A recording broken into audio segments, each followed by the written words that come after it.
కడప జిల్లా బద్వేలు నియోజకవర్గం గోపవరం మండలంలో గత 2 నెలల క్రితం ఇల్లు లేని నిరుపేదలు పీపీ కుంట వద్ద సర్వే నెంబర్ 1564 నందు ఆంధ్రప్రదేశ్ వ్యవసాయ కార్మిక సంఘం ఆధ్వర్యంలో గుడిసెలు వేసుకుని అక్కడే స్థిర నివాసం ఉంటూ రాత్రింబవళ్లు జీవిస్తున్నారని, అలాంటి వారిపై గోపవరం తహసీల్దార్ అధికార పార్టీ నాయకులకు అమ్ముడుపోయి ఒత్తిళ్లకు గురై సమస్యను పరిష్కరించాల్సింది పోయి గుడిసె వాసులను భయభ్రాంతులకు గురి చేస్తూ జేసీబీలను తీసుకువెళ్లి కూల్చే ప్రయత్నం చేయగా అక్కడ ఉన్న మహిళలు పెద్ద ఎత్తున తిరగబడితే వారిపై పోలీసులతో కొంతమంది రౌడీ మూకలతో దాడి చేయించడం సిగ్గుచేటని వీఆర్ఓ వెంకటేశ్వర్లు పేద మహిళలు వంట చేసుకుని గ్యాస్ సిలిండర్ సైతం ఎత్తికెళ్లి జీపులో వేయడం సరికాదని, నిజంగా గోపవరం రెవెన్యూ అధికారులకు చిత్తశుద్ధి ఉంటే వారి కార్యాలయం నుంచి సర్వే ప్రారంభించిన పీపీ కుంట వద్ద ఉన్న హెలిప్యాడ్ స్థలం వరకు చేయించాలని డిమాండ్ చేశారు.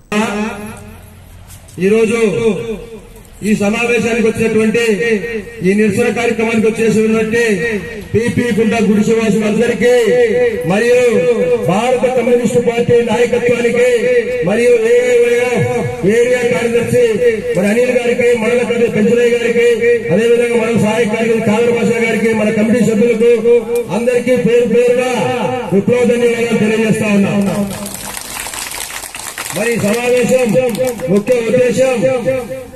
అయితే గత దాదాపు మనం పీపీ కుంట దగ్గర గుడిసెలు వేసి దాదాపు 2 నెలలు పూర్తి కావస్తున్న తరుణంలో అనేక తపాలు మనకి ఈ గుడిసెలు వేయడం ముందు